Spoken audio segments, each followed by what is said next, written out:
Christo Davel, welcome to Banner's Blog Video. Thank you. For the readers of Banner's Blog, before we get into 22seven, I just want to talk about one of your previous companies. A long time ago, you started a very innovative company called 2020, which was just an online bank, right in the .com boom and bust. Right. Tell us a little about that.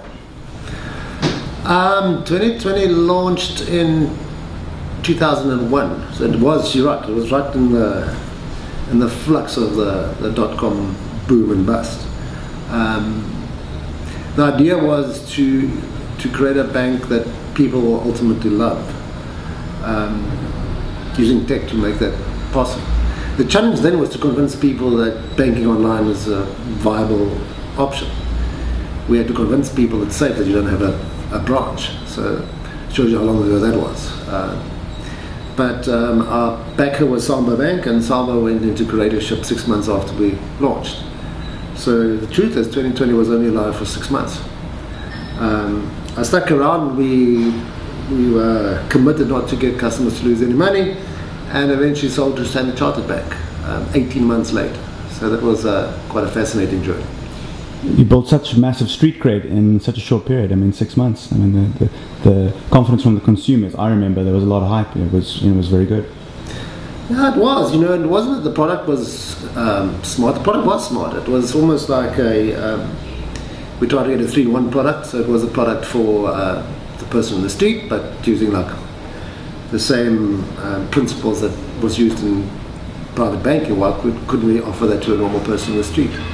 But that wasn't the chaps. The real thing was that we really cared for the users, for the customers. So I think the fans that happened out of the customers that became fans of 2020 was because of the unbelievable service experience. We had the service staff was called Wide Warriors, and they were obsessed about keeping customers happy, and that just translated into the loyalty. They when Samba went into curatorship, the fans started their own fan clubs, or rather the customers started their own fan clubs. So that wasn't seen before. It's a pity it happened so quickly.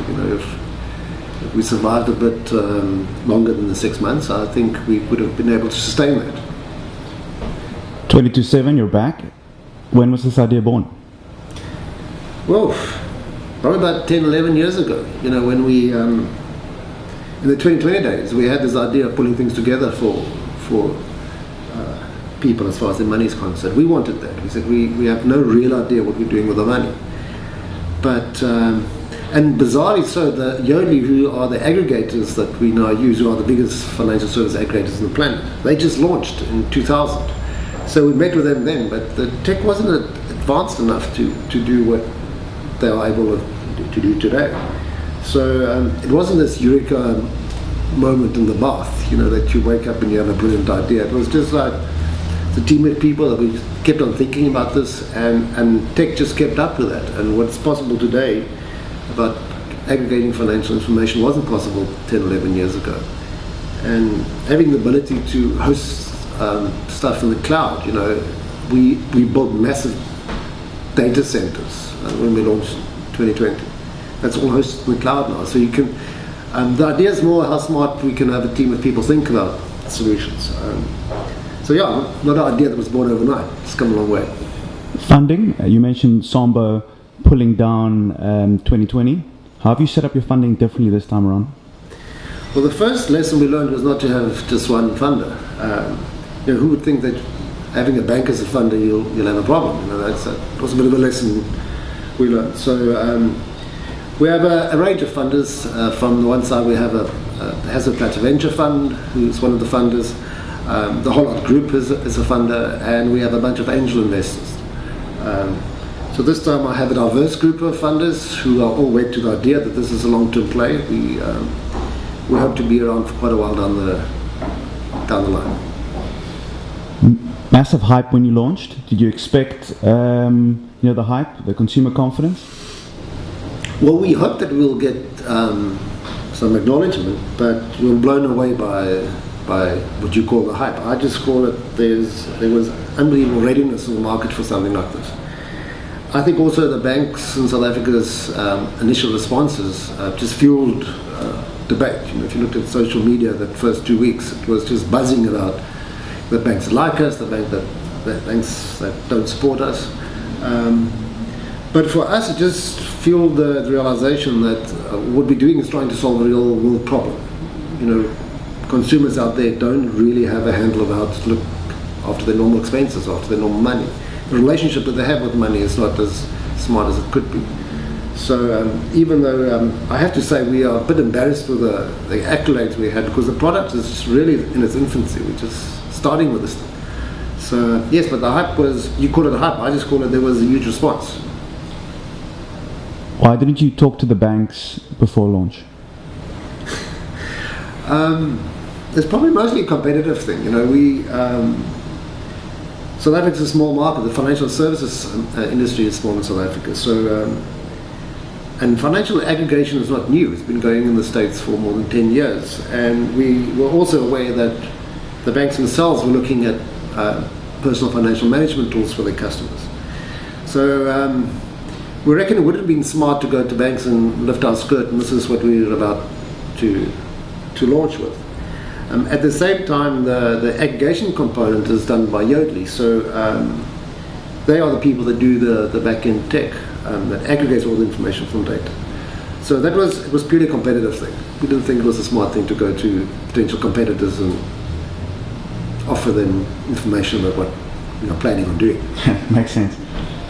Tell us about 22seven as a company, staff complement, the mix between managers and developers and product people. It's in the early 20s. We're about 24, 25 people at the moment. Mix a small team of in-house developers. I think we have 10 developers in total. So it's a tight team. The lead team are people that were with me at 2020, so there's a lot of old trust that came along and makes the journey a lot easier. So that's the size of the business. We allow Banners blog readers to ask questions via Twitter before the interview. At Paul Cartmel had this question: are there any financial specialists like actuaries or financial mathematicians or behavioral psychologists that work for 22seven based on the behavioral economics pitch that you guys are touting? Well, behavioral economics is probably the foundation of the service, right? We started off working with Dan Ariely at Duke University in the States. Dan is a bit of a rock star in the behavioral economics field. He wrote a book called Predictably Irrational. That's where we picked up on him, watched a TED talk of him. So we worked with his team of PhD students at Duke, and I think what people see in the early iterations of our product is fundamentally informed by a group of smart behavioral economists in the States. Tell us about the platform. Why is the front end Flash, and what's behind the Flash? I get asked the Flash question about techies all the time. We're not a Flash shop. The Flash decision was a purely technical decision. For us to get traction in the market, the small size of South Africa, we had to take into account what are the most common browsers, if it's a browser-based version. And we had this almost romantic idea that we'll do everything HTML5, because that's where the future is going to go, and we think it'll be smart. The fact is it just gave us such a small market segment to go to. So Flash was a tactical decision. We will migrate to HTML5. The mobile versions of our service will obviously not be Flash. So it was a tactical decision. Traction so far? Can you give us any info on how many users have registered, and how many active users, and how do you even define an active user? Okay. We made a call not to publicize our numbers purely because of the hype around what we're doing and the banks playing with us and some banks not playing with us. All I can say, we were embarrassed with the response in the beginning, embarrassed in the sense that the service wasn't structured properly to handle that. So we're exceeding our expectations. An engaged customer for us is somebody who links their accounts and come back on a frequent basis. The fact is, it's only 2 months after we've launched, so I think any indication, albeit as positive as it is, I think the real test will come when we get out of beta, and we will charge people a subscription fee to see if they really see the value in the service. I think that's going to be our first real test. You mentioned scaling. What was the environment like in the office when you guys went live and you had some scaling issues? I mean, were the devs running around like crazy? Of course, you know, and it wasn't. People asked me, well, if you have if you have the infrastructure in the cloud, how can you not just switch flick a switch and have a bigger infrastructure, which we can. It's more our own thing. We weren't structured properly. All the concurrent calls it was running wasn't tested to the volumes that we had at launch. So we thought having about 150 testers would be quite cool for us to understand how robust the system is. It wasn't. So that took us a good 2 weeks to restructure the way that the databases did their calls. And I'm happy to say it's humming now. That's been sorted. Yeah, benchmarking pre-launch is always tough. That's right. Okay, are you trying to build a sustainable annuity revenue business here? You know, a long-term play, or you know, if the money's right, let's say from one of the banks, you know, would you sell to them?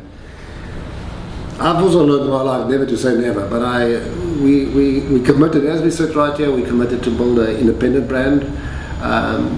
To build a brand that's trusted in this space is a big challenge, especially when you do it from scratch, but that excites us. We think we can do that right. We think by offering a service that has real value for people, we think the time's definitely right. People have this need to get some sense of what they're doing about their money that's not tied to somebody pushing them something, not tied to somebody trying to sell them something. So for us, that independence is quite sacrosanct at the moment, and I think that is a sustainable model.